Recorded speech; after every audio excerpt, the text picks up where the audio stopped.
Good morning and welcome to GKBA today. Do you have elderly parents? Can they still take care of themselves? What are you going to do? You have options, and we're going to talk about that today. And first of all, I always like to thank our host here at Community News. We appreciate this platform very much. So today we have somebody related to what I just said, and it is Anthony Acevedo from Visiting Angels. How are you, Anthony? Good, I'm great. Thank you so much for inviting me. No, my pleasure, and thanks for being here. Obviously, this is a hot topic right now. The population is aging. But first, I want to talk to you about you, because at the end of the day, people do business with people, not with businesses. So can you give me a little bit of your background story? So I actually started the Visiting Angels back in 2005, but prior to that, I was the events and marketing manager for Borders Books and Music and Barnes and Noble. So I basically Here locally? Here locally, okay. Right. So I worked out of the Kendall store for the Barnes and Noble. Then I also worked out of the Kendall store for the now defunct Borders Books and Music. And what I did was I would, get book authors like Isabel Allende and Robert Atkins from the Atkins Diet, and they would book events in our stores. I would create large events. I had Dave Barry one time in the Borders Books and Music store. There were about maybe 300 people there. Wow. So I would coordinate those events with that. We also did Latin music stars in the International Mall area. We did Dolphin Mall. We did an event with them. With Cheyenne, the Puerto Rican superstar. Yep, sure. So we did a CD release. So I used to do all those things prior to that. So that's roughly probably in the range maybe between 2001 and 2004. Okay. Then after that, around 2004, Borders Books and Music was considering filing Chapter 11. They were going to go out of business. My wife, who's the other co-owner, was also, I had gotten her an opportunity. She's a very strong retail background, worked for Burdines as an assistant buyer, and then she worked in the Macy's chain. And so I got her a job as a general manager for one of the border stores in Coconut Grove. Okay. So the writing was on the wall, they say. So we heard that Borders was going to go out of business, and I was told about a year before they did that my position would be downsized. Okay. At the time, we had two young children, 5 and 2. Oof. So that was the first step, and then my wife. Her store probably had to be, closed eventually, and we talked about, what was going to happen with that. And maybe the first time in my whole professional life, there was a threat of not being employed. So I had read a book. I used to also host business book discussions in the stores, and I read a book, Rich Dad, Poor Dad by Robert Kiyosaki, and I'm sure everybody's familiar with that.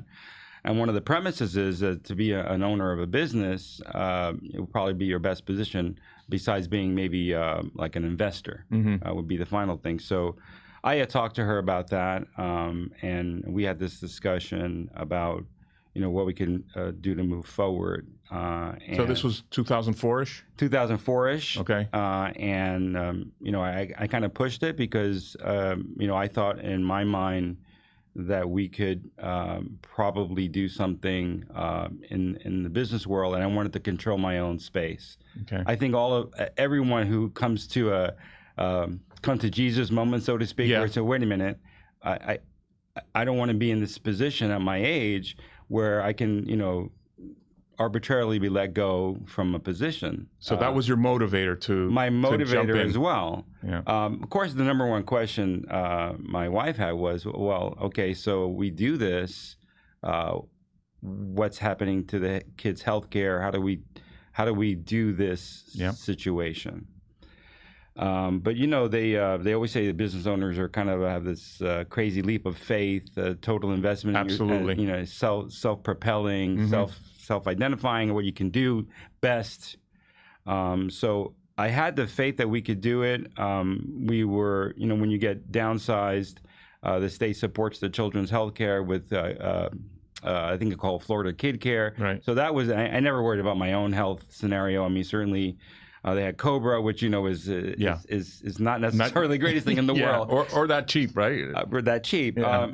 My wife was not necessarily sold on it. She had gone to she had been away for about 3 years from her Bernines Macy's stint, and she went back to look for the position she once had and was told that she would have to start from the beginning. So that was our second motivator, and I said, okay, so now we're set. So we were both driven at that moment to make a decision to start a business. We looked at various things. What did you look at? What kind of businesses? Well, we, because she had managed a store, so I said, well, why don't we do something like a Dunkin' Donuts or a Subway, something in that regard? And she said, I managed the store in Coconut Grove, and the cafeteria is definitely a handful to manage. It's a lot of things. You got a lot of health inspections. You got to do a lot with those kinds of things. So I don't think food is where I'd like to go. And we actually, it's funny, we looked at a Subway franchise, and that would probably be located like in a gas station. Right. And the ovens alone, I think, were a $60,000 investment. Wow. So we said, that's a little bit much. We did have some investment savings put away. We were able to kind of look at that. But she had told me, my mom is in the medical field in the nurse assistant area. She works in Stanford Hospital in California. My sister's a nurse, and when I was going to college and in high school, I helped my mom. We serviced seniors in a private building, basically as a companion, and to help them through their day.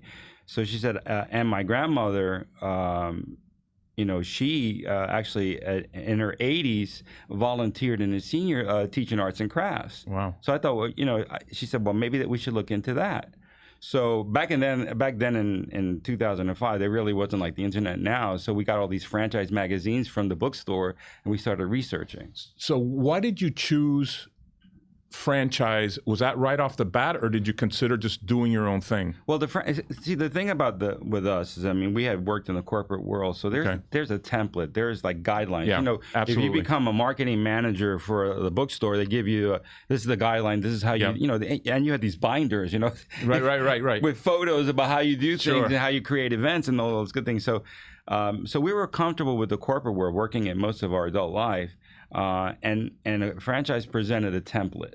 Right. And marketing support and the marketing things. Support and everything. I mean, a lot of people poo-poo the franchise. Well, they take a piece of but I would tell you. So let's say, for instance, you have $1 million ad, and there are ads running right now for Visiting Angels. It seems like there's always ads for Visiting Angels, because that's really just about the only ones I see on TV. Yes. Versus your competition. Right. And so Visiting Angels, of course, the name had a great presence, but I'm going a little forward on the discussion. So we had said, well, wait a minute.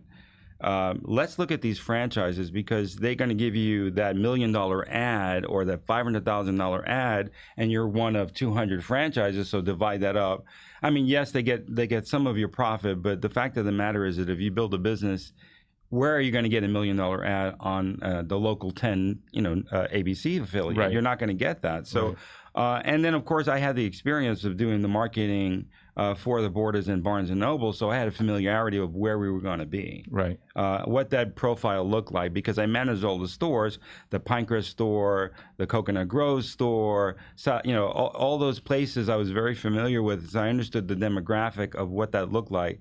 And since I like doing the marketing, she said, well, you do that.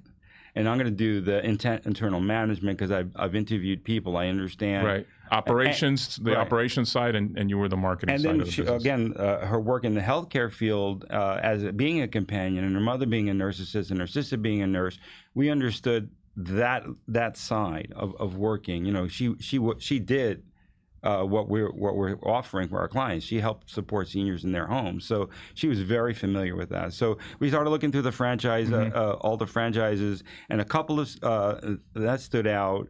Of course, like most people, we loved the name Visiting Angels. Yeah.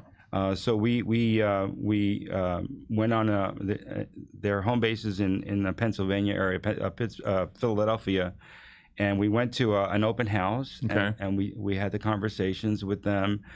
We met one of the founders, original gentleman who started his business, and he was very altruistic. You know, he kind of the appeal to us was he was wearing his Birkenstocks and he had a beard and looked like a philosopher, but he was really an interesting gentleman, and he basically said, "Look, this is a franchise, but it's not like a hamburger. I mean, seniors and their caregivers." It's a very emotionally complicated situation, and the families are giving faith to you that you're going to provide good services for them, and so they have a good quality of life toward the end of their life. So if you're not ready to do that, don't do that. I mean, this is not for you. This is not about that. This is, you will, this is a business where you could make a profit, but that's not your profit is not your motivation. Right. Your motivation is to provide the best services, and from that you'll get more clients. But so we understood that. We understood what that meant. And then we went back again for training. Well, you have to, after we decided to do they give you about a week's worth of training with the other franchisees. Why Visiting Angels though? Why not? Because there's others. Because of that. Okay. Because the others we had looked at didn't quite treat this particular world as we felt as altruistic as what was presented to us at Visiting Angels. To start up, really all they requested from us, besides the startup costs, was having an office, having a place to interview the caregivers. Having a space to just conduct your business. Our first office was in the Market Center. Maybe it was about the size of this desk. I sat across from my wife, and she was on the other side, and she looked at me occasionally and said, "You're the marketing guy. Why are you sitting here?" That's awesome. Which was funny, but it was too small a space, right? To operate. So we literally were in a box about this big. But that's what startups can be. Right, and that's exactly what we did. Again, I had, and also too with the Visiting Angels, like most franchises, you have a space, a territory. Yeah. And I knew from working down here, especially since we lived in Kendall, and the places I work again were, Coral Gables, Coconut Grove. Those were the spaces that we basically purchased a zip code. They give you spaces. Right. So I knew from that families would be able to support. We would get support from the families that we need to service in this space. And I knew that mostly Pinecrest, South Miami, Coral Gables, which was an older cohort of people that could use our services. You mentioned the families here. Yes. And how does it usually work? Is it the kids that seek out the service and pay for the service? Is this something you can pay with Medicare? Right. Speak to me a little bit about that. Generally the families, it kind of.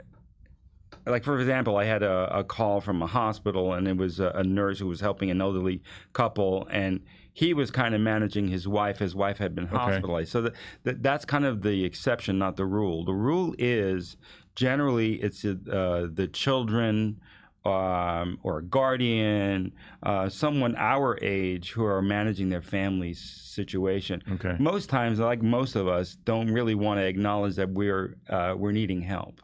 Right, unless they get to a point where the rubber meets the road, and they're either told by, an official. Like I have people who've had visits from emergency services that told them, we've been here 3 times. You need to get someone to help you do this. You can't do this anymore. But 9 times out of 10 is a family member. Now that's generationally changing. I'd say now the grandkids are a little bit more involved because what's happening is the parents sometimes that one-on-one with their older adult children, it's a little bit more of a difficult dynamic. I get calls. My mom asked me to call for my grandpa. He's got That's A, B, really and C. interesting. So now your target market has changed, I guess. It has, and that's kind of why we're using more social media to put our message out, because like for instance, my own son, who's in his 20s, was working.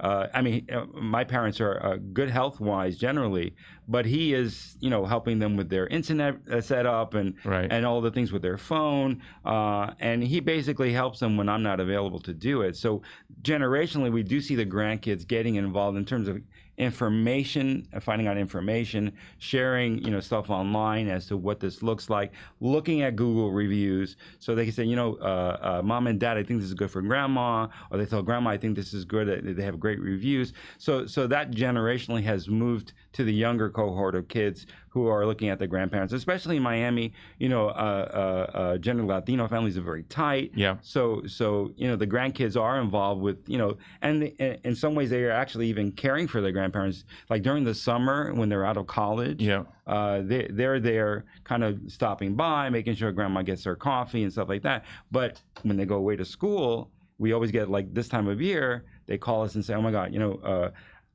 I got to go away to school. My mom asked me to call and see if you guys can fill in during the week while she's working. So that's the kind of the trend that we're seeing in terms of grandkids being more involved in calling. That's really fascinating. First that the target market is shifting, and that there's somewhat of a seasonality to your business too. Yeah. Very interesting. I like to say that some of the most one of the most underappreciated and misunderstood groups are caregivers. I think, and I've seen it firsthand. I have a friend who's been caring for his mom with Alzheimer's for 13 years. Yeah. He's my age. He hasn't worked in 13 years to dedicate his life. And like you said, at some point, and it's getting tougher. It's not getting any easier.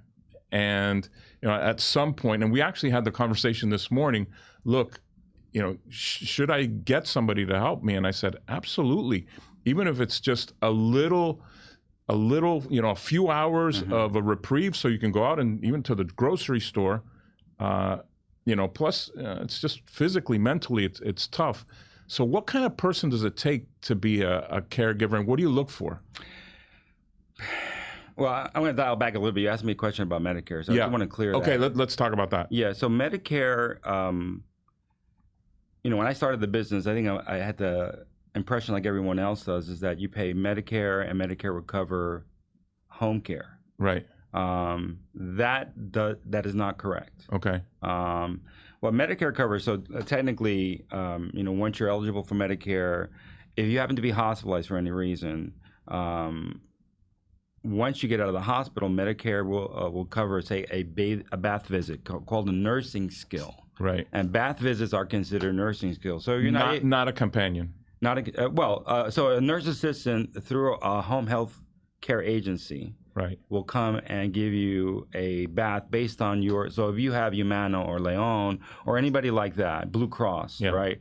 Your Blue Cross Medicare provider says, okay, with a doctor's prescription, I will give you X amount of bathing visits only. Yeah. So think about this. So that's not something Visiting Angels does, correct? No, okay. We do additional on that. Okay. So you need more than that. So technically, if you're released from the hospital, depending on how you are, right? I mean, normally seniors, if they've had a traumatic event, they normally are released from a hospital to a rehabilitation center until they're able, say, to ambulate. I think it's 15 feet or 15 steps. Okay. I don't know the exact protocol, but and then they're released home.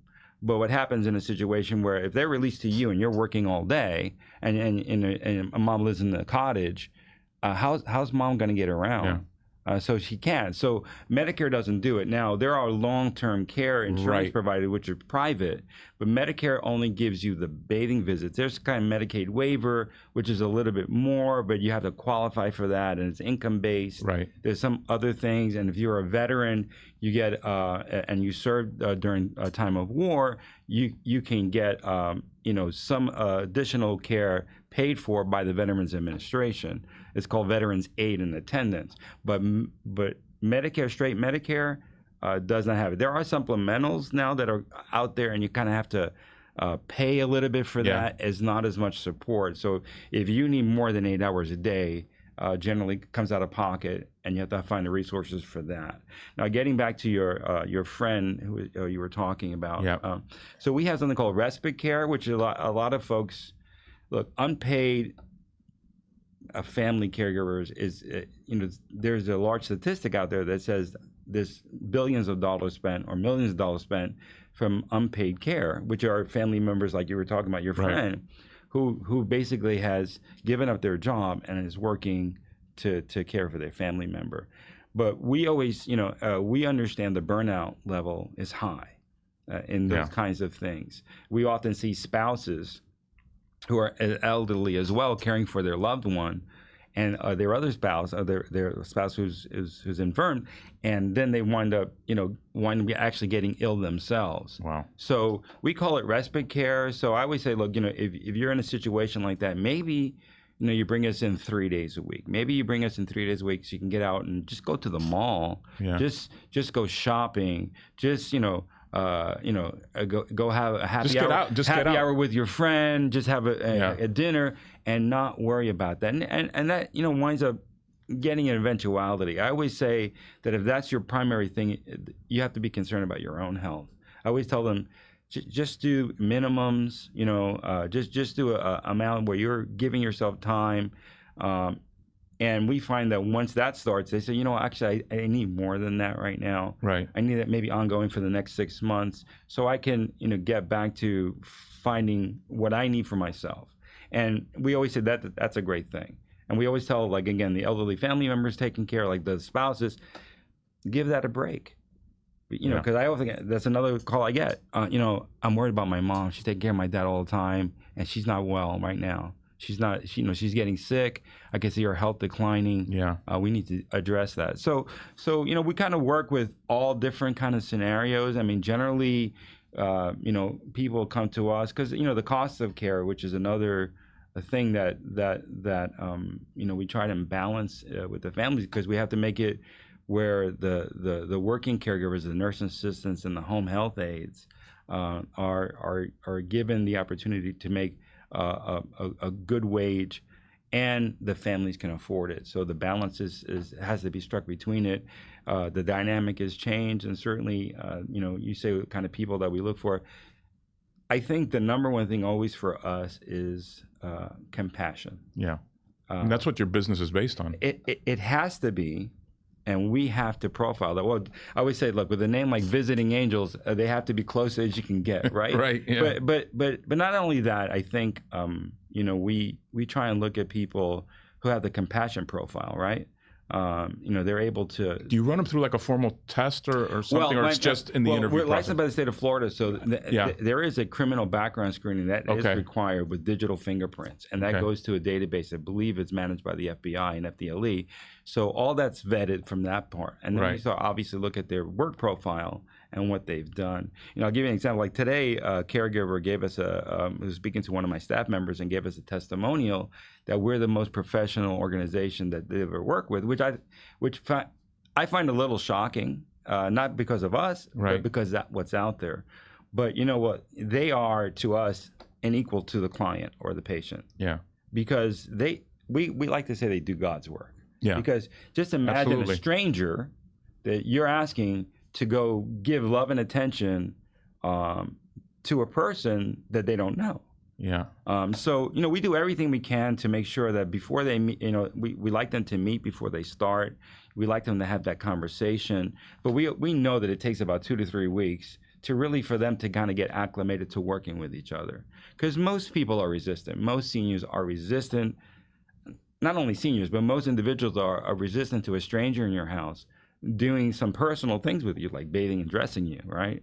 But again, so that compassion profile, the patient profile, being patient with people, their dynamic and how much experience they've had, because 80% of our clients have had some kind of memory disorder issues. Mm-hmm. So that's important. What percent was that? About 80%. Wow. Yeah. So, there's some cognitive, most of them have a cognitive decline. Yeah. Again, family members are worried, I can't leave them in the house. They might wander out the door, Right. things in that regard. So those are the things that we kind of look at in terms of the dynamic of that person.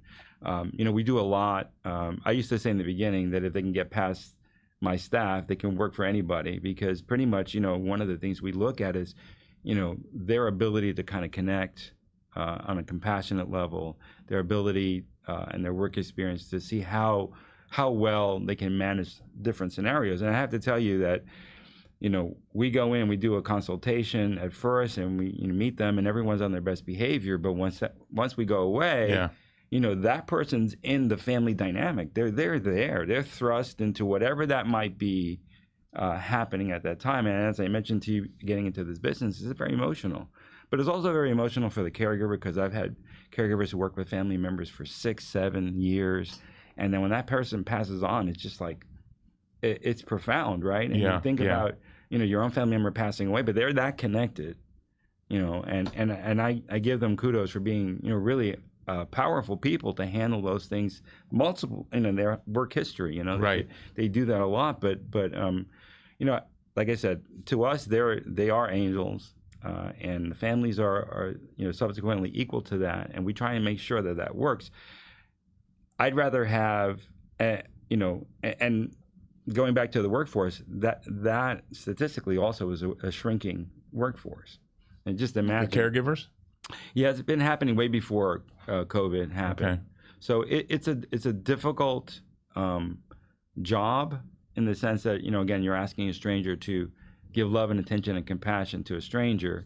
Not a lot of people want to do it. We find a lot of people who may have more interest in maybe becoming nurses eventually, right, kind of doing this.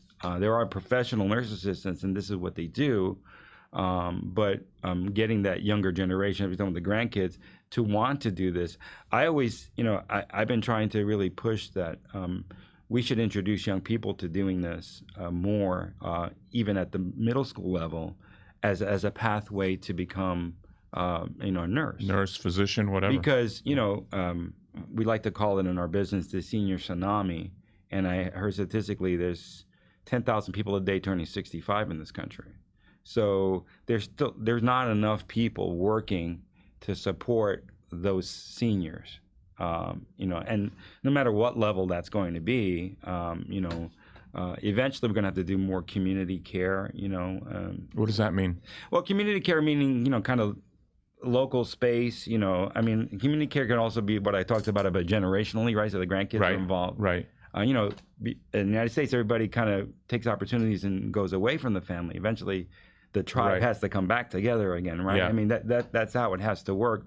But there are community-based connections where, maybe the senior home is next to the daycare for the kids, so they're kind of connecting. So this is all city planning. This is all community planning. Right. This is all. And the caregivers work in that realm too. Yeah. But we have some seniors who, for whatever reason, want to do this for a living. Generally, we don't hire people who don't have experience, because there are a few steps. You have to be trained. These are the home health aide.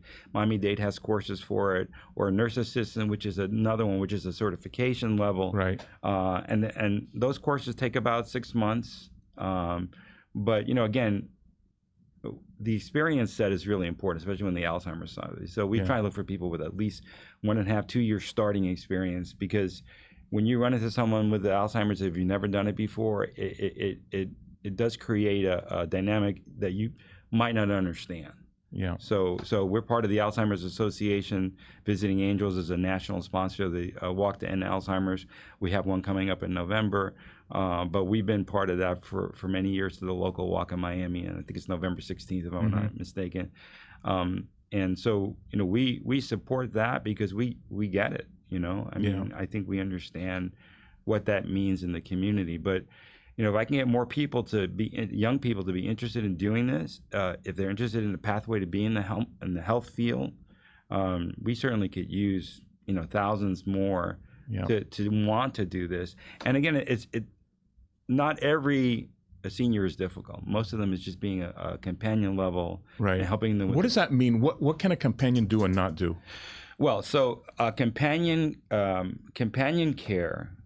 Is basically, like come in, make you some breakfast, Okay. They can't bathe, and technically, Right. the state of Florida doesn't allow them to bathe or the personal hands-on care. Okay. But technically, look, I'm going to take a shower.